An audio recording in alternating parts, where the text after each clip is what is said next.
இந்திய அரசியல்லையே இந்தி கூட்டணியை உடைச்சதே ஒரு சமோசா தான். சிராக் பாஸ்வான் போட்டியிட போறார். I will not be surprise if he contest against Tejashwi Yadav. Bihar மக்களை எடை போடும் போது ஜாகிரதையா எடை போடணும். இந்த எலெக்ஷனே ஃபட்டிக் வெர்சஸ் ஃபியர். அச்சுறுத்தலா இல்லைனா சோர்வா, இந்த ரெண்டு குண்டதான். கோலஹலாஸ் டிவி யூடியூப் சேனல், இது வாய்மையின் எக்காலம்.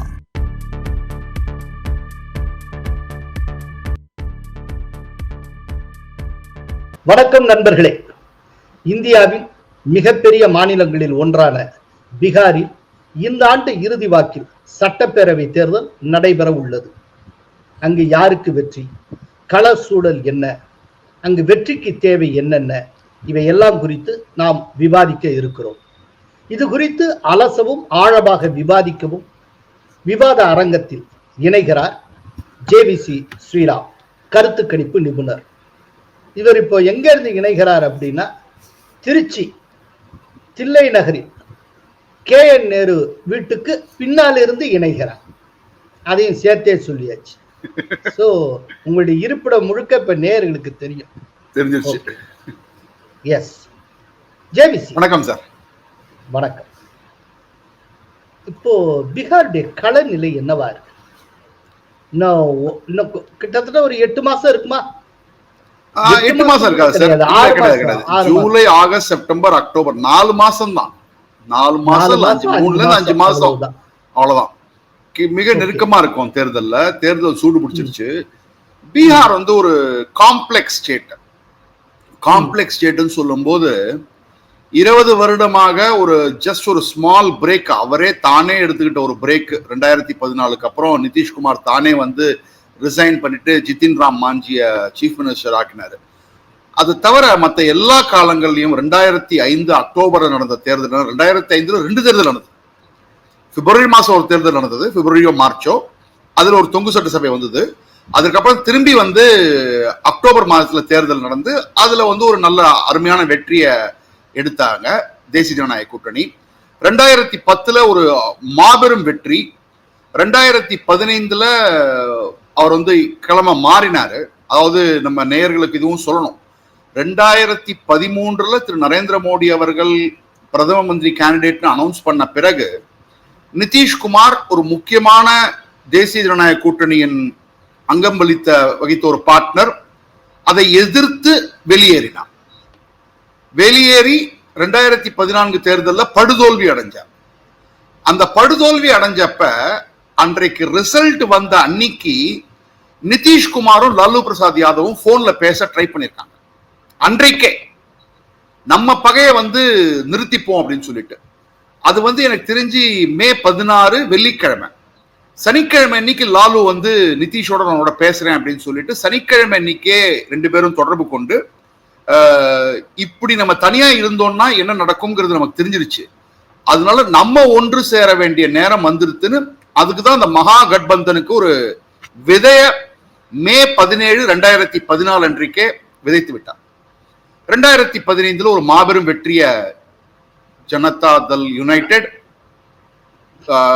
RJD, காங்கிரஸ் இவர்கள் மூவரும் சேர்ந்து ஒரு மாபெரும் வெற்றியை எடுத்துட்டாங்க. நீங்க ஏதோ கேட்கறீங்க? யா எஸ். 2014 அப்போ நிதிஷ்குமார் தனியாக நின்றார், RJD தனியாக நின்றது, பிஜேபி தனியாக நின்றது. எஸ். அதுல நிதிஷ்குமார் ரொம்ப பெரிய அளவுல லூஸ் பண்ணாரு. அதுக்கப்புறம் 2015 நிதிஷ்குமார் RJD கைகோர்த்தப்போ ஒரு லேண்ட்ஸ்லைடு விக்டரி. எஸ். ஒரு மிகப்பெரிய வெற்றி. அது அதிக லாபம் லாலுவுக்கு கிடைத்ததுன்னு நினைக்கிறேன். ஆமா ஆமா, அதிக லாபம் லாலு கிடைத்தது. கூடுதலா லாலு பெற்றாரு. முதல்வரானது நிதிஷ்குமார் தான். நிதிஷ்குமார் தான். இதுல இன்னொரு விஷயமும் சொல்லிடலாம். 2014 தேர்தலுக்கு முன்னாடி இந்த வெதர்மேன் அப்படிம்பாங்க. இந்திய அரசியல்ல வெதர்மேன் ராம்விலாஸ் பாஸ்வான். ராம்விலாஸ் பாஸ்வானும் சிராக் பாஸ்வானும் ராம்விலாஸ் பாஸ்வான் UPAல தான் போய் ஜாயின் பண்ணணும்னு ஆசைப்பட்டார். அவர் இது சிராக் பாஸ்வானோட பேட்டியில இருந்து நான் சொல்றேன் உங்களுக்கு. நான் 2024 தேர்தல் முடிஞ்ச அப்புறம் எங்க அப்பா இவர்கிட்ட தான் போய் சேரணும், ராகுல் காந்தி சோனியா காந்தி கூட்டணியில் தான் போய் சேரணும்னு ட்ரை பண்ணாரு. அப்பாயின்மெண்ட் கேட்டாரு, சோனியா காந்தி ராகுல் காந்தி கிட்ட கிடைக்கல. நாங்களும் கார் எடுத்துக்கிட்டு அவங்க ஆபீஸுக்கு போனோம், எங்களுக்கு கரெக்டா யாரும் மீட்டிங் அப்பாயின்மெண்ட்டும் கொடுக்கல. நான் முதல்ல எங்க அப்பா கிட்ட சொன்னேன், ஏன்பா மோடி தான் வந்து ஜெயிக்கிற மாதிரி தெரியுது, அதனால அவர்கிட்ட போய் சேர்ந்துருவோமேன்னு. இல்ல இல்ல, முதல்ல வந்து நான் ட்ரை பண்றேன் யூபிஎல்ல ஜாயின் பண்றதுக்கு, ஏன்னா அவங்க வந்து நம்ம கிட்ட இருந்திருக்காங்க முன்னாடி, அப்படி அவர்கள் சரியா நமக்கு பேச்சு கொடுக்கலன்னா அதுக்கப்புறம் நம்ம பார்க்கலாம். உடனே காங்கிரசினுடைய கட்சியினுடைய ஹெட் குவார்டர்ஸ்ல இருந்து வெளில வரும்போது சிராக் பாஸ்வான் இப்ப சொல்லியிருக்காரு, பாத்தீங்கல்ல காங்கிரஸ் எப்படி ட்ரீட் பண்றாங்க நம்மளன்னு, இப்ப நான் ட்ரை பண்ணலாமா அப்படின்றாரு. யாருக்கு ட்ரை பண்ணுவ? அப்ப ராஜ்நாத் சிங் தான் பாரதிய ஜனதா கட்சியினுடைய தலைவர். இமீடியட்டா போன் பண்றாரு. இம்மீடியட்டா எப்ப வரீங்கன்னு சொல்லிட்டு அப்பாயின்மெண்ட் பிக்ஸ் பண்ணி உடனே மீட்டிங்க போட்டு உடனே ரேப் அப் பண்ணி எவ்வளவு சீட்டு வேணும் உங்களுக்கு எல்லாத்தையுமே மோடி இன்ஸ்ட்ரக்ஷன் உடனே ராஜ்நாத் சிங் உள்ள கொண்டு வந்து. ஏன்னா ராம்விலாஸ் பாஸ்வான் உள்ள வராருங்கிறது 2014 தேர்தலுக்கு ஒரு மிகப்பெரிய திருப்பு முனை. ஒரு செக்யூலர் கிரெடென்ஷியல் வந்துருது. ஏன்னா ஒரு தலித் லீடர், கண்டினியூஸா தலித் லீடர். சோ இதெல்லாம் வந்து ஒரு பயங்கர ஹிஸ்டரி. அப்புறம் 2017 திரும்பி வந்து நிதிஷ்குமார் வந்து என்டிஏ கிட்ட வராரு.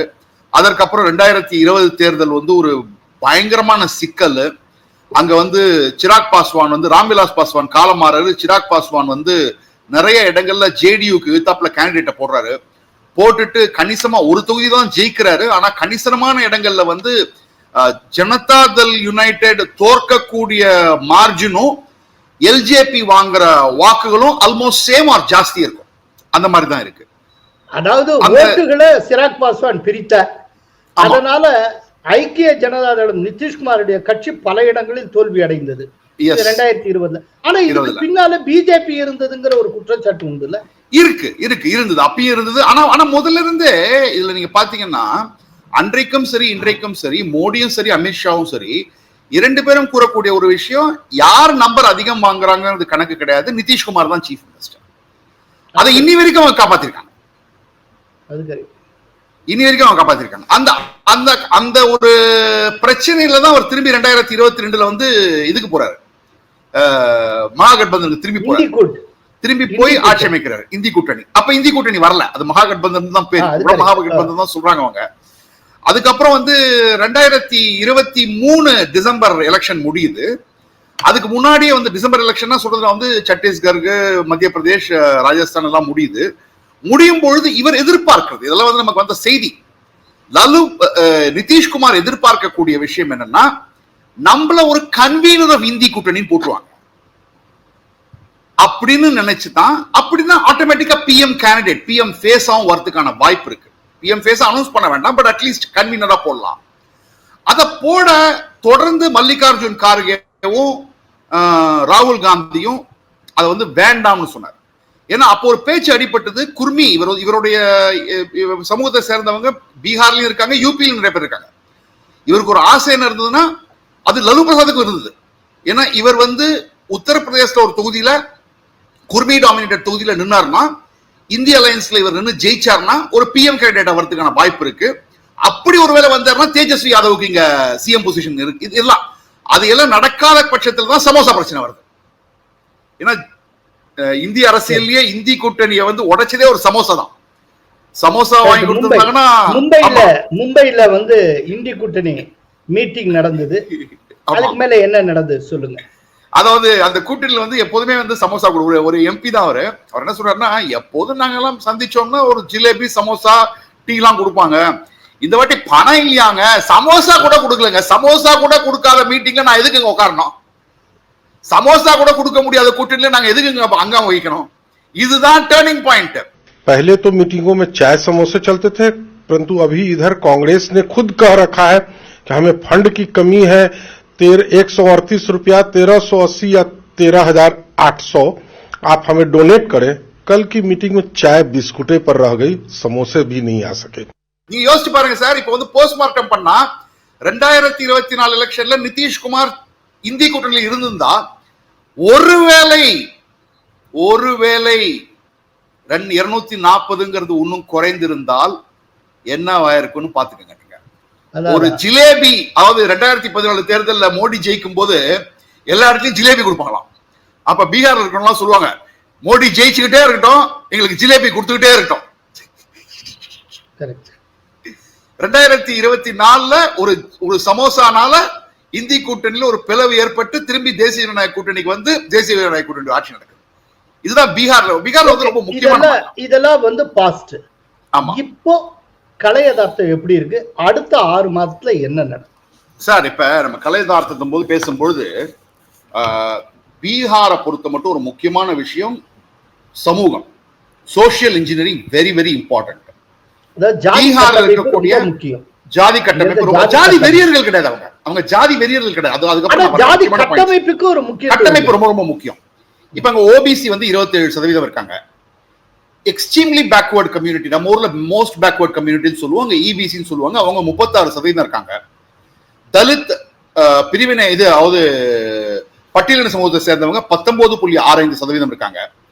ஜெனரல் கேட்டகரி ஆர் அப்பர் காஸ்ட்ங்கிறவங்க 15.52 இருக்காங்க. எஸ்டி வந்து 1.68 இருக்காங்க. இதுல ஓபிசில முக்கியமான சமூகம்னு பாத்தீங்கன்னா யாதவ் 14%, கோரி 4.2, குர்மி 2.87, அதுக்கப்புறம் பாத்தீங்கன்னா பனியா 2.31. அதாவது பனியாங்கிறவங்க மற்ற எல்லா இடத்துலயும் வந்து ஜெனரல் கேட்டகரியில வருவாங்க, இங்க வந்து அவங்க வந்து ஓபிசில வராங்க.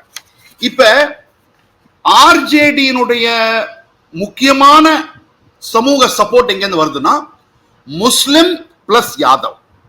முஸ்லிம் அண்ட் யாதவ சேர்த்தீங்கன்னா எவ்வளவு வருது உங்களுக்கு? அதாவது 17. யூபில அகிலேஷுக்கு என்ன சப்போர்ட் பேஸோ அதுதான் இங்க தேஜஸ்வி யாதவுக்கு சப்போர்ட் பேஸ். எக்ஸாக்ட்லி. அங்கேயும் முஸ்லிம் யாதவ், இங்கேயும் முஸ்லிம் யாதவ். ஓகே. சோ 17 14 கூட்டினீங்கன்னா உங்களுக்கு வந்து ஒரு 31% வருது. இந்த 31% ஒரு 80% கண்டிப்பாக ஆர்ஜேடி கூட்டணிக்கு போகும். அதாவது லாலுவோட கட்சிக்கு போகும்.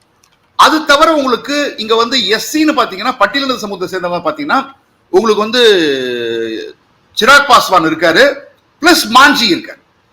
ஏன்னா சிராக் பாஸ்வான் இருக்கக்கூடிய பாஸ்வான் கம்யூனிட்டிக்காரங்களே ஒரு 5.5% இருக்காங்க.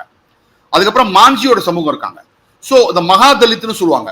சோ அவங்க எஸ்சி கம்யூனிட்டின்னு பாத்தீங்கன்னா உங்களுக்கு வந்து ஒரு 19%. அந்த 19%, 15%, 14 to 15% ராக் சாலிடா என்டிஏ கிட்ட நிற்பாங்க. அதே மாதிரி குர்மி, ஏன்னா இன்னைக்கு இருக்கக்கூடிய முக்கியமான விஷயம் பார்க்கணும்னா உங்களுக்கு வந்து நிறைய விஷயம் நம்ம பேச போறோம். அதாவது இன்னைக்கு தேசிய ஜனநாயக கூட்டணியில முதலமைச்சர் குர்மி சமூகத்தை சேர்ந்தவர், டெப்டி சீஃப் மினிஸ்டர் கோரி சமூகத்தை சேர்ந்தவர், இன்னொரு deputy chief minister land holding Bhumihar சமூகத்தை சேர்ந்தவர். பிஜேபி அதிகமா டிக்கெட் கொடுக்கக்கூடிய சமூகத்தை சேர்ந்தவங்க ராஜ்புட்டர்கள். So upper caste plus OBC plus EBC Yadav minus இதெல்லாம் சேர்த்து தலித் இதெல்லாம் சேர்த்தீங்கன்னா ஒரு ஃபார்மிடபிள் அலையன்ஸ். சோ இப்ப சோசியல் குரூப்பிங் பாத்தீங்கன்னா in favour of NDA, completely in favour of NDA. காங்கிரஸினுடைய ஸ்ட்ராட்டஜி என்னவா இருக்கும்? ஏன்னா காங்கிரஸ் ஒரு இம்பார்ட்டன்ட் ஆலை ஆஃப் ஆர்ஜேடி. காங்கிரஸினுடைய 70 சீட்ல நின்னாங்கன்னா அவங்க லைபிலிட்டி, ஆனா அதுவே 45-50 சீட்ல நின்னாங்கன்னா அவங்க ஒரு பெரிய அசெட். ஏன் அசெட்னு சொல்றேன்? காங்கிரஸ் அதாவது லாலுவோட கூட்டணியில காங்கிரஸுக்கு அதிக தொகுதி கிடைத்தால் ஒதுக்கினால் அது சுமையா இருந்துறீங்க. காங்கிரஸ் குறைஞ்ச அளவுல தொகுதி இருந்தால் அது வந்து அந்த கூட்டணிக்கு பலம் சேர்க்கும். ஆமா ஆமா. ஏன் அப்படிங்கிறது சொல்றேன். 2020 தேர்தல் அதுதான் நடந்தது. அளவுக்கு அதிகமா தொகுதிகளை வாங்கி காங்கிரஸ் இடத்துல ஃபுல்லா எதிர்கட்சி ஜெயிச்சு. அதுதான் சிதம்பரம் சொன்னாரு, காங்கிரஸ் தன் உயரத்துக்கு ஏற்ப ஆசைப்பட வேண்டும் அப்படின்னு அவர் சொன்னாரு. அதுதான் நீங்க சொல்றீங்க. ஓகே. அதே மாதிரி காங்கிரஸினுடைய கட்டமைப்பு என்ன பீகார்லாம்? அவங்களுக்கு வந்து பல வருடங்கள் ஒரு இண்டிபெண்டன்ஸ் சுதந்திரம் ஆயின அப்புறம் 40 வருஷம் அவங்க ஒரு கோயிலேஷன் அவங்க உருவாக்கி இருந்தாங்க. அந்த கோயிலேஷன்ல யார் யார் இருந்தாங்க? பிராமணர்கள், Muslim, Dalit, up to an extent Thakur and பழங்குடியினர். இன்றைக்கும் அதே ஃபார்முலாவை தான் ஃபாலோ பண்றாங்க. நீங்க 2020 தேர்தலில் வந்து நீங்க பாத்தீங்கன்னா சோசியல் ப்ரொஃபைல் அப்படிங்கிற காங்கிரஸ் கேண்டிடேட்ஸ் பாத்தீங்கன்னா காங்கிரஸினுடைய கேண்டிடேட்ஸ் உங்களுக்கு ரொம்ப முக்கியமா இருக்கும். பிராமின்ஸுக்கு 21% கொடுத்திருப்பாங்க, எஸ்சிக்கு 21% கொடுத்திருப்பாங்க, முஸ்லிம்க்கு 21% கொடுத்திருப்பாங்க. இந்த ஒரு கட்டமைப்பு தான் காங்கிரஸினுடைய கட்டமைப்பு. ஏன்னா இன்னைக்கும் இந்த வயதான பிராமணர்கள் காங்கிரஸ் பக்கம் ஆதரவு இருக்கு. இது முக்கியம். இது தவிர இன்னொரு முக்கியமான விஷயம் என்னன்னா கம்யூனிஸ்ட். கம்யூனிஸ்ட் மூவ்மெண்ட் வந்து உங்களுக்கு வந்து பீகார்ல மிகப்பெரிய மூவ்மெண்ட். அது நீங்க எம்எல் மூவ்மெண்ட், சிபிஐ எம்எல், அது தவிர சிபிஐயும் சார். ஏன் சொல்றேன்னா பெகுசராய் டிஸ்ட்ரிக்ட்ல பூமியார் அதிகமா இருக்கக்கூடிய டிஸ்ட்ரிக்ட்ல அங்க பூமியார்களே கம்யூனிஸ்ட் மூவ்மெண்ட் ஆதரவு கொடுத்தாங்க. அவங்க தான் அதிக லேண்ட் ஹோல்டிங். அதாவது இன்னைக்கு வந்து சொல்லுவாங்க 2024 தேர்தல் இந்த பேச்செல்லாம் கேட்டிருக்கேன். 5 கிலோமீட்டர் இந்த கிராமத்துல நடந்தீங்கன்னா 4 கிலோமீட்டர் பூமியார் லேண்டும்பாங்க. சும்மா எக்ஸாஜரேட்டட் கிளைம் தான். ஆனா பூமியார் இந்த போலோ அப்படின்னு சொல்லிட்டு போலோ சிங் ஒருத்தர் இருந்தார். அவர் வந்து 2014 வந்து பிஜேபி எம்பி பெகுசராய்ல. அவர் வந்து ஒரு காலத்துல பெரிய கம்யூனிஸ்ட் லீடரா இருந்தார். கன்னியாகுமரி போட்டியிட்ட தொகுதி அது. இந்த 2020லயும் 2 தொகுதிகள்ல சிபிஐ ஜெயிச்சது. இதுக்கு உங்களுக்கு பணம் கிடையாது. சிபிஐ எம்எல்ஏவும் வெரி ஸ்ட்ராங். அதாவது இது எல்லாம் சேரும் போது என்ன ஆகுதுன்னா உங்களுக்கு சோசியலி தேசிய ஜனநாயக கூட்டணி ஸ்ட்ராங்கர் தேன் இந்தி கூட்டணி.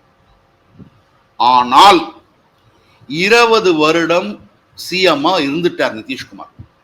அவர் மேல கொஞ்சம் சோர்வு இருக்கிறதா எனக்கு தெரியும். அதிருப்தி இருக்கு. அதிருப்தி கிடையாது, சோர்வு, ஃபெட்டிக். அதாவது இந்த எலெக்ஷனே ஃபெட்டிக் வெர்சஸ் ஃபியர். இப்ப பாத்தீங்கன்னா நரேந்திர மோடி பேசுறதே குண்டா ராஜ் வந்துரும், மாஃபியா ராஜ் வந்துரும், இந்த வார்த்தையை தான் யூஸ் பண்றாரு. அந்த ஃபியர்னால எந்த அளவுக்கு, அதே மாதிரி அகிலேஷ் யாதவனுடைய ஸ்ட்ராட்டஜியும் தேஜஸ்வி யாதவ் வந்து அடாப்ட் பண்ண போறார். என்ன ஸ்ட்ராட்டஜி? 2024 தேர்தல்ல அவர் எப்பொழுதுமே யாதவன் முஸ்லிம்க்கு தான் அதிகமாக சீட்டு கொடுக்கிறவர். யாரு? நம்ம அகிலேஷ். ஆனா அகிலேஷ் அவுட் ஆஃப் த வே போய் ஒரு ஜெனரல் தொகுதியான அயோத்தியா ஃபைசாபாத்ல ஒரு தலித்தினத்தை சேர்ந்தவரை சீட்டு கொடுத்து, நிறைய குர்மிகளுக்கு சீட்டு கொடுத்து, ஓபிசி அண்ட் எஸ்சி ஓட்ட பிரிச்சு அதை தன் பக்கம் இழுத்து ஜெயிச்சார். ஆனா பீகாரினுடைய வாக்காளர்கள் யூபியினுடைய வாக்காளர்களோட பொலிட்டிக்கலி மோர் இன்டெலிஜென்ட். இன்ஃபேக்ட் அவரோட மிகப்பெரிய விஷயமே பொலிட்டிக்கலி. இன்ஃபேக்ட் என்கிட்ட ஒரு வாட்டி முரளிதர் ராவ், முன்னாள் தமிழ்நாடு பிஜேபி இன்சார்ஜா இருந்திருந்தாரு, அவர் என்கிட்ட சொல்லுவாரு, ஒரு டீ கடையில் உட்காரு ஜேவிசி, அங்க டீ கடையில் இருக்கிறவன் அரசியல் பேசுறத அவன் வந்து ஒரு ஹார்வர்டோ ஸ்டான்ஃபோர்ட்லோ படிச்சுட்டு வந்த ஒரு பொலிட்டிக்கல் சயின்டிஸ்ட் கிட்ட விவாதம் பண்ணி ஜெயிக்கக்கூடிய தன்மை இருக்கிறவன் பீகாரி பீப்புள். அவனுக்கு பொலிட்டிக்கலி அவனுக்கு தெரியும். இங்க போய் எதுக்காக அவன் குர்மி கேண்டிடேட் நிற்க வைக்கிறான், யாரு? தேஜஸ்வி அப்படின்னு யோசிப்பான். ஜெயிக்கிறதுக்கு தானே நிற்க வைக்கிற, உன் ஓட்ட அவ்வளவு ஈஸியா வராது. ஏன்னா உங்களுக்கு respecting social very important sir. ஒரு எக்ஸாம்பிள் நான் சொல்றேன். பீகார்ல 36ல இருந்து 38 சீட் இருக்கும் ஜெயிச்சிருக்கும் 2024. ஆனா தேசிய ஜனநாயக கூட்டணி ஜெயிச்சது 30 தான். எங்க கோட்டை விட்டாங்க? ஒரே ஃபேஸ்ல, கடைசி ஃபேஸ்ல 8 தொகுதிகள் போகுது தேர்தலுக்கு. 6 தொகுதிகள்ல இந்தி கூட்டணி ஜெயிக்கிறாங்க. வெறும் 2 தொகுதியில, அந்த 2 தொகுதியில ஒரு தொகுதி வந்து நலந்தா வந்து இவரோட சொந்த ஊரு, நம்ம நிதிஷ்குமாரோட சொந்த ஊரு. பிளஸ் இன்னொன்னு வந்து ரவிசங்கர் பிரசாத் எவ்வளவு டால் லீடர் நமக்கு தெரியும். Former minister, union minister, Vajpayee கவர்மெண்ட்லயும் சரி, மோடி கவர்மெண்ட்லயும் சரி, அவர் மட்டும் தான் ஜெயிக்கிறாங்க. மத்த 6 இடத்தையும் தோக்குறாங்க. ஏன்? கராக்கட்னு ஒரு தொகுதியில பவன் சிங் ஒருத்தர் நுழைறார். யார் அந்த பவன் சிங்? பவன் சிங்கிறவர் அசான்சோல்ல சத்ருகன் சின்ஹாக்கு எழுத்தாப்புல பெங்கால்ல சீட் வழங்கப்படுது பிஜேபியில. அவர் அந்த சீட்டை ஏதோ ஒரு கான்ட்ரவர்சி எல்லாம் வருது. அவர் போஜ்பூரி சிங்கர், ராஜ்புட் சமூகத்தை சேர்ந்தவர், தாக்கூர் சமூகத்தை சேர்ந்தவர். அவர் அங்க நான் நிக்கல அப்படின்றாரு. எனக்கு பீகார்ல சீட் வேணும்னு கேட்கிறார். அர்ரா சீட் கேட்கிறாரு, லோக்சபா சீட். அதை கொடுக்க பாஜக மறுக்குது. அவர் போய் இந்த தொகுதியில, ராஜ்புட் இருக்கக்கூடிய தொகுதியில, கோரி சமூகத்தையும் இருக்கக்கூடிய தொகுதியில அவர் என்டர் பண்றாரு. அவர் என்டர் பண்ணும்போது எழுத்தாப்புல நிக்கிறது ஒரு CPI ML candidate. CPI ML candidate கிட்ட காசு கிடையாது. இது உண்மையா தெரிஞ்ச விஷயம் சார். சிபிஐ எம்எல் கேண்டிடேட் வந்து பப்ளிக்காவே சொன்னாரு, நீங்க வந்து மத்த கட்சி கேண்டிடேட் ஆபீஸுக்கு எல்லாம் போனீங்கன்னா உங்களுக்கு டீ சமோசா கிடைக்கும், என் ஆபீஸ்க்கு வந்தீங்கன்னா வெறும் தண்ணி தான் கிடைக்கும், வேற ஒண்ணுமே கிடையாது என்கிட்ட. அதாவது காசே வந்து அவர் புலின் பண்ணி தான் பண்ணாரு. அங்க நிறுத்துறாரு. நிறுத்தும் போது என்னாச்சு, கோரி சமூகத்தை சேர்ந்த அனைவருமே, இதுக்கும் Samrat Choudhary deputy CM of Bihar is a Koeri. அவங்க என்ன சொல்றாங்கன்னா கோரி சமூகத்தை நீங்க வேணும்னே இந்த ராஜ்புட்டை இங்க அனுப்புறீங்க, எங்களுடைய தலைவர் விஐபி உபேந்திர குஷ்வாஹா அவரை தோற்கடிக்கணுங்கிறதுக்காக நீங்க அனுப்புறீங்க, அதனால மத்த எல்லா தொகுதிகளையும் ராஜ்புட்டை தோற்கடிக்கிறதுக்கு பிஜேபி கேண்டிடேட் தோற்கடிக்கிறதுக்கு நாங்க போய் இந்திய கூட்டணிக்கு ஆதரவு கொடுக்கிறோம் அப்படின்னு சைலண்டா வேலை நடக்குது.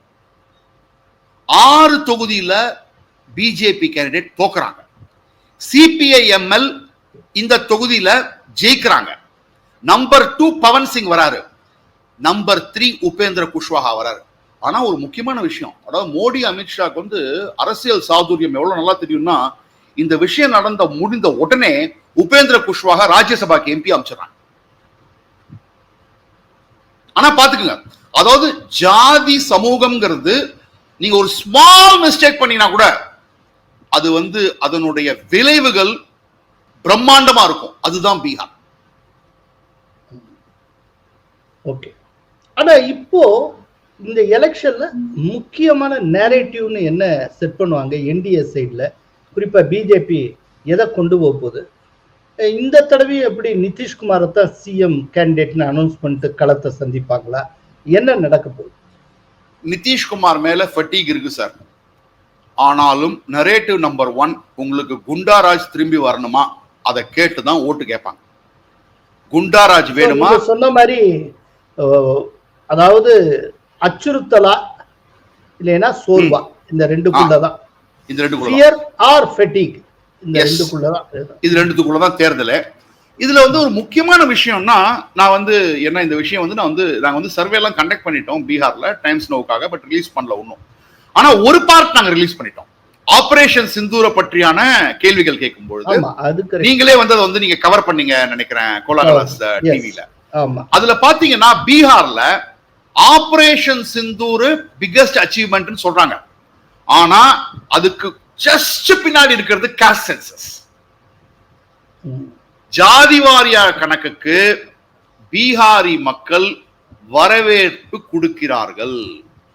மோடியின் 3வது அரசின் மிகப்பெரிய சாதனை எது? ஆபரேஷன் சிந்தூர் 38.3% பேர். ஜாதிவாரி கணக்கெடுப்பை அறிவித்தது 31.7% பேர். இதுல யூபி, பீகார், மகாராஷ்டிரம், மேற்கு வங்க மாநிலங்களில் ஜாதிவாரி கணக்கெடுப்பு 2வது சாதனையாக கருதப்படுகிறது. அதாவது ஆபரேஷன் சிந்தூருக்கு அடுத்தபடியா மக்கள் விரும்பி இருக்கிறது இந்த ஜாதிவாரி கணக்கெடுப்பை மத்திய அரசு அறிவித்தது. அப்படின்னா இப்ப ஒருவேளை ஜாதிவாரி கணக்கெடுப்பை மோடி அனௌன்ஸ் பண்ணாமல் போயிருந்தால் இங்க பீகார்ல தேர்தலை எதிர்கொள்றதே ரொம்ப கஷ்டமா இருந்திருக்குமோ? கண்டிப்பாக. தேஜஸ்வி யாதவும் ராகுல் காந்தியும் பிளான் பண்ணதே ஜாதிவாரி கணக்கெடுப்பு நாங்க நடத்துவோம், அவங்க நடத்த மாட்டாங்க, ரிசர்வேஷன் எடுத்துருவாங்க, ஜாதிக மதிக்காதவர் நரேந்திர மோடிங்கிற ஒரு நரேட்டிவ ட்ரை பண்ணிருக்காங்க. அந்த மாதிரி நமக்கு செய்திகளும் வருது. அதை அவர் ஸ்மெல் பண்ணி தான் அவர் ஜாதிவாரி கணக்கை ஓகே சொல்லிட்டார். ஏன்னா ஜாதிவாரி கணக்கு மட்டும் கிடையாது, அவங்களோட பிளானே யார் யாரெல்லாம் இடஒதுக்கீடுனால இது வரைக்கும் அதிகமா பயன்படலையோ அவங்களுக்கு பயன்படக்கூடிய அளவுக்கு பாலிசி சேஞ்ச் கொண்டு வரணும் தான் திரு நரேந்திர மோடி அவர்களுடைய 3வது டேர்மோட முக்கியமான அஜெண்டா. ஓகே. ஏன்னா நீங்க ஒண்ணு பாருங்க சார், கயஸ்தான் ஒரு கம்யூனிட்டி இருக்காங்க, ஃபார்வர்ட் கம்யூனிட்டி. அவங்க இருக்கிறது 0.71% தான். ஆனா கவர்மெண்ட் ஜாப்ல 6.7% அவங்க தான் உட்கார்ந்துட்டு இருக்காங்க. இதெல்லாம் நீங்க காஸ்ட் சென்சஸ் எடுக்கும்போது தான் உங்களுக்கு தெரிய வரும். சத்ருகன் சின்ஹா, சாரி யஷ்வந்த் சின்ஹா அந்த கம்யூனிட்டியை சேர்ந்தவர் தான் அவர். நான் ஒரு எக்ஸாம்பிள் சொல்றேன் உங்களுக்கு. ஓகே. அதே மாதிரி அதிகமா டிராக்டர் வச்சிட்டு இருக்கிறவங்க யாதவ் தான். ஓகே. அது தவிர ஒரு முக்கியமான அது தவிர ஒரு முக்கியமான விஷயம் என்னன்னா, சிராக் பாஸ்வான் போட்டியிட போறார். அதுவும் ஜெனரல் தொகுதியில போட்டியிட போறார். I will not be surprised if he contests against Tejasvi Yadav. Tejashwi யாதவுக்கு எதிராக கூட அவர் போட்டியிடலாம். தேஜஸ்வி யாதவ் யாதவர்கள் அதிகமா இருக்கக்கூடிய மத்தியில அமைச்சராகவும் இருக்கார். ஒருவேளை ஜெயிச்சா என்ன செய்வாரு? டெப்டி சீஃப் மினிஸ்டர், துணை முதல்வரா? Deputy chief minister. அதுக்காக ஓகே சார், மோடிக்கு ஒவ்வொரு காயினுக்கும் கவுண்டர் காயின் வைக்கிறதுக்கு ரெடியா இருப்பார். தேஜஸ்வி யாதவ் தன்னை ஒரு யூத் லீடர்னு ப்ரொஜெக்ட் பண்ணிட்டாருன்னா அதுக்கு ஒரு கவுண்டர் காயின் பிஜேபியில சிராக் பாஸ்வானை வெளில கொண்டு வருவாங்க, கொண்டு வந்து வச்சிருவாரு. ஒரு செக். அவர் செல்லப்பில்லை. எது இந்த தடவை முக்கியமான இஷ்யூஸ் என்ன சார்? முக்கியமான இஷ்யூஸ்னா உங்களுக்கு வந்து, அதாவது நிதிஷ்குமார் வந்து 2010-12 ரொம்ப பிரமாதமா பண்ணார். இன்ஃபேக்ட் சில விஷயங்கள்லாம் தமிழ்நாட்டு அன்றைய முதலமைச்சர் ஜெயலலிதா நிதிஷ்குமார் கிட்ட இருந்து கத்துக்கிட்டு இம்ப்ளிமெண்ட் பண்ணாங்க. சில விஷயங்கள் வந்து நிதிஷ்குமார் வந்து ஜெயலலிதா கிட்ட இருந்து தெரிஞ்சுக்கிட்டு இம்ப்ளிமெண்ட் பண்ணாங்க. எப்படின்னா இந்த சைக்கிள் கொடுக்கறது, லேப்டாப் கொடுக்கறது. இப்ப ஒரு முக்கியமான விஷயம் எனக்கு வருது, இது வந்து ரிசல்ட்ல கூட வந்திருக்கு. ஏன் மகாராஷ்டிரா, மத்திய பிரதேஷ், சத்தீஸ்கர், டெல்லிலாம் காசு கொடுக்குறீங்களே பெண்களுக்கு, ஏன் பீகார்ல கொடுக்க கூடாது அப்படின்னு ஒரு அண்டர் கரண்ட் வந்துகிட்டு இருக்கு. இத வந்து எப்படி அட்ரஸ் பண்ண போறாங்கிறது ஒரு பெரிய கேள்விக்குறி. ஏன்னா தேஜஸ்வி வந்து அது வந்து கவுண்டர் கொடுத்துருவாரு. தேஜஸ்வி நான் 3000 ரூபாய் கொடுப்பேன்னு சொல்லுவார், ஆல்ரெடி சொல்லிட்டு இருக்காரு. சோ இது வந்து ஒரு முக்கியமான இஷ்யூவா வரப்போகுது. இதை எப்படி ஹேண்டில் பண்ண போறாங்க அப்படிங்கிறது பொறுத்திருந்து தான் பார்க்கணும். ஓகே, இப்போ அப்படின்னா நேரேட்டிவ்ங்கிறது என்னது? ஃபியர் வெர்சஸ் ஃபேட்டிக் அப்படிங்கிறது. ஆமா, இதுதான். மத்தியில பிரசாந்த் கிஷோர் ஒரு கட்சியை ஆரம்பிச்சிருக்காரு. இப்ப அந்த கட்சியோட ரோல் என்ன? அது எந்த அளவுக்கு இதுல செல்வாக்கு செலுத்தும் இந்த எலெக்ஷன்? சார், பிரசாந்த் கிஷோர்னால அவர் ஒரு பிராமண சமூகத்தை சேர்ந்தவர், நம்ம எல்லாருக்குமே தெரியும். பிரசாந்த் குமார் பாண்டே தான், பிரசாந்த் கிஷோர் பாண்டே தான். அவர் நினைச்சபடி அவருக்கு வந்து டிராக்ஷன் வரல. நம்ம பேசினப்போ பீகார்ல வந்து நிறைய பேர் வந்து சொன்னாங்க அவர் ப்ராபப்ளி ஓட்டை டிவைட் பண்ணுவாரு, இல்லைன்னா 2030 வேணா அவருக்கு வாய்ப்பு இருக்கு. இந்த தேர்தலில் அவர் ஒரு சீட் ஜெயிக்கிறதே கஷ்டம்னு நினைக்கிறேன். அவர் வந்து 5% கீழே தான் ஓட்டு வாங்குவார். ஆனா அவர் அப்பர் காஸ்ட் சமூகத்தோட ஓட்டு கொஞ்சம் பிளவுபடுத்தினா கூட அது தேசிய ஜனநாயக கூட்டணிக்கு ஒரு பின்னடைவா ஏற்படும். நான் அப்பர் காஸ்ட் சொல்றது பிராமணர்கள், பூமியார்கள், ராஜ்புட் அண்ட் கயஸ்தா, இந்த 4 சமூகத்தை சேர்ந்தவங்க. இதுல எங்கேயாவது ஒரு இடத்துல ஒரு டச் பண்ணா கூட, அதனாலதான் சொல்றேன், அதாவது என்டிஏ வந்து இந்த எலெக்ஷனை வந்து சாதாரணமாவும் எடுத்துக்க கூடாது. ஏன்னா 2024 நம்ம வந்து கத்துக்கிட்டு இருக்கோம். அதே மாதிரி பீகார் மக்கள் வந்து பெரிய பெரிய ஆள் எல்லாமே தோக்கடிச்சிருக்காங்க சார். இந்திரா காந்தியை தோக்கடிச்சிருக்காங்க, ராஜீவ் காந்தியை தோக்கடிச்சிருக்காங்க. அப்பேற்பட்ட லல்லு பிரசாத் யாதவ் ஒன்னும் இல்லாம 2005, 2010 தோற்கடிச்சிருக்காங்க. 2014 மோடிக்கு பெரிய பெரிய சக்சஸ கொடுத்துட்டு 2015 மோடியவே தோற்கடிச்சிருக்காங்க. நிதிஷ்குமாரையே 2020 வந்து அவருடைய பலம் என்னன்னு காமிக்க வச்சிருக்காங்க. அதனால பீகார் மக்களை எடை போடும் போது ஜாகிரதையா எடை போடணும். அதே மாதிரி இந்த மாநிலத்துல பணம்லாம் தேவை கிடையாது. பணமே இல்லாம சிபிஐ எம்எல் சைக்கிள்ல போய் கூட ஜெயிக்க முடியும், சிபிஐயால ஜெயிக்க முடியும். அதனால இது வந்து ஒரு ரொம்ப பொலிட்டிக்கலி கான்சியஸ் ஸ்டேட். எங்கேயாவது ஒரு மிஸ்டேக் பண்ணா கூட அதனுடைய பிரதிபலிப்பு விளைவுகள் அதிகமா இருக்கும். ஓகே, இப்போ இந்த வர்ற தேர்தலில் என்டிஏ சார்பில் முதல்வர் வேட்பாளரா நிதிஷ்குமார் தான் அறிவிக்கப்படுவாரா? கண்டிப்பா கண்டிப்பா கண்டிப்பா. இல்ல, நிதிஷ்குமாருக்கு ரொம்ப வயசாயிட்டே போகுது, சில நேரத்துல அவருக்கு நினைவு தப்பிடுது அப்படின்லாம் சொல்றாங்க.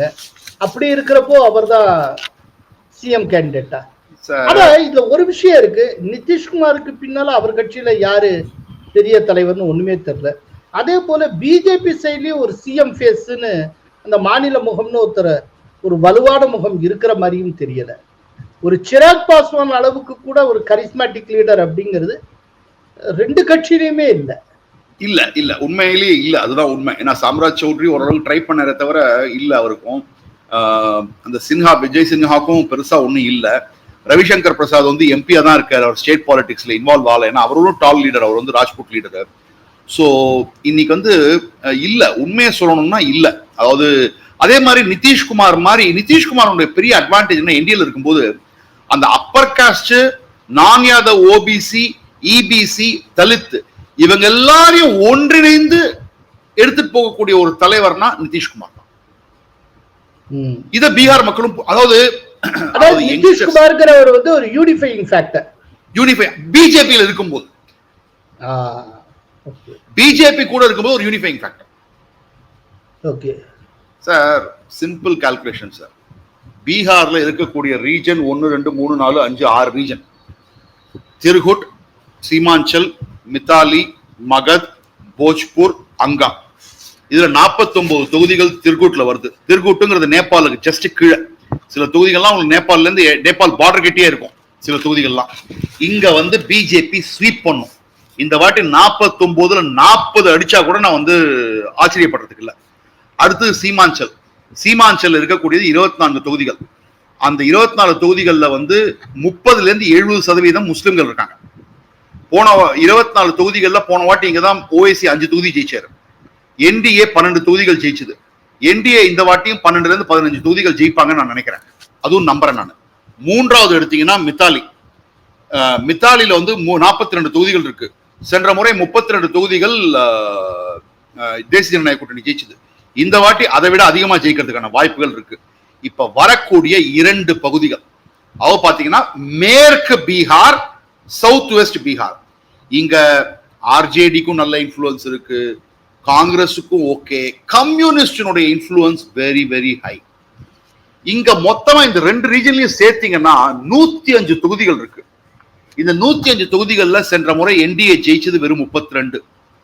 இது அதிகமானால் தேசிய ஜனநாயக கூட்டணிக்கு ஒரு மிகப்பெரிய வெற்றி கிடைக்கும். இங்க பழைய மாதிரியே தான் இருந்ததுன்னா ஒரு பார்டர் லைன்ல பாஸ் பண்ணுவாங்க என்டிஏ. கடைசியான ரீஜன் அங்கா. இங்க 23 தொகுதிகள் இருக்கு. சென்ற முறை 16 தொகுதிகளை தேசிய ஜனநாயக கூட்டணி ஜெயிச்சது. இந்த முறையும் அதே மாதிரி தான் ஜெயிப்பாங்கன்னு நினைக்கிறேன். அதே மாதிரி சோசியல் ப்ரொஃபைலிங் யார் யாரை கேண்டிடேட்டா போட போறாங்க. எனக்கு தெரிஞ்சு வந்து பிஜேபியில ராஜ்புட் ஃபேஸ நிறைய போடுவாங்க, எஸ்சி ஃபேஸ நிறைய போடுவாங்க, யாதவ் ஃபேஸ நிறைய போடுவாங்க. ஏன்னா மோகன் யாதவ் யூஸ் பண்ண போறாங்க இந்த வாட்டி. மோகன் யாதவ் யூஸ் பண்ணுவாங்க. அதே மாதிரி ஒருவேளை பூபேந்தர் யாதவ் கட்சி தலைவர் ஆயிட்டார், மத்திய பிரதேஷ் முதல்வர் மோகன் யாதவ் பிரச்சாரம். ஆமா, அது தவிர பூபேந்தர் யாதவ் ஒருவேளை பாரதிய ஜனதா கட்சியினுடைய தேசிய தலைவரா அவரும் ரேஸ்ல இருக்காருன்னு தான் கேள்விப்படுறோம். அவர் ஆயிட்டார்னா அதுவும் வந்து யார் அங்க வந்து என்ன பண்ணுவாருன்னா மோடி என்ன பண்ணுவாருன்னா யாதவோட ஓட்டே குறி வைப்பார். ஏன் யாதவே போடக்கூடாது? சோ இது ஒண்ணு. ஓஐசிய வந்து எப்படியாவது தேஜஸ்வி வந்து உள்ள கொண்டு வருவோம்னு பாக்குறாரு எங்க மகாகட்பந்தனுக்குள்ள. ஆனா அங்க இருக்கிறது காங்கிரஸ் ஒண்ணு உட்கார்ந்து இருக்கிறதுனாலதான் அங்க ஓஐசி இங்க உள்ள வரதுக்கு பிரச்சனை. ஏன்னா ஓவைசினாலதான் சீமான் செல்லல் பிகாஸ் 1998லயே உங்களுக்கு பீகார்ல வந்து இந்த பாஸ்மாடா முஸ்லிம்ஸ் சொல்லுவாங்க இல்லையா, அவங்க அப்பயே சொல்லிட்டாங்க லாலு பிரசாத் எங்களுக்கு எதுவும் நல்லதே பண்ணதில்லை, பண்ணவும் மாட்டாரு, அவர் உயர் ஜாதி முஸ்லிம்களுக்கு தான் பண்றாரே தவிர எங்களுக்கு ஒன்றும் பண்றது இல்லைன்னு. அதனால அந்த ஒரு பிரச்சனை ஒன்றும் முஸ்லிம்களிடையே இருக்கு. அதை வந்து அட்ரஸ் பண்றதுக்காக தான் எப்படியா ஓவைசியும் கொண்டு வரணும்னு சொல்லிட்டு தேஜஸ்வி ட்ரை பண்றாரு. வருவாங்களா இல்லையான்னு தெரியல. அதே மாதிரி சர்வே ரிசல்ட்லாம் வந்துடும். நிறைய சர்வே ரிசல்ட் வந்து ஜூலைல ரிலீஸ் பண்ணுவாங்கன்னு நினைக்கிறேன். நாங்களும் ரிலீஸ் பண்ணுவோம் ஜூலைல. அந்த டயத்துல ப்ராபப்ளி மகளிருக்கான தொகை அறிவிக்கப்பட்டாலும் அறிவிக்கப்படலாம். அது அறிவிக்கப்பட்டு ஒரு 2 மாதம் கொடுக்கப்பட்டால் மகாராஷ்டிரா போல ஒரு சுனாமி ஏற்படுறதுக்கான வாய்ப்பு இருக்கு. அப்படி இல்லைன்னா ஒரு டச் அண்ட் கோ எலெக்ஷனா. ஸோ ஜேபிசி கிட்டத்தட்ட கலெக்டிவா பீகாரை பற்றின ஒரு ஐடியாவை இப்போ கொடுத்துருக்கீங்க. இனிமேல் பீகார் எலெக்ஷன் வருகிற வரை இதை பற்றி அப்பப்போ நம்ம நிச்சயமா விவாதிப்போம். கண்டிப்பா நிறைய இன்னும் ஒரு இன்டெப்த் அனாலிசிஸ்க்குலாம் நம்ம போவோம். இப்போ வந்து ஒரு கர்டன் ரைசர் மாதிரி இந்த பீகார் பற்றின ஒரு இன்ட்ரோடக்ஷன் மாதிரி இன்னைக்கு நீங்க நிறைய விஷயங்கள் கொடுத்துருக்கீங்க. மிக்க நன்றி ஜேபிசி. நன்றி சார், வணக்கம். கோலஹலாஸ் டிவி யூடியூப் சேனல், இது வாய்மையின் எக்காலம்.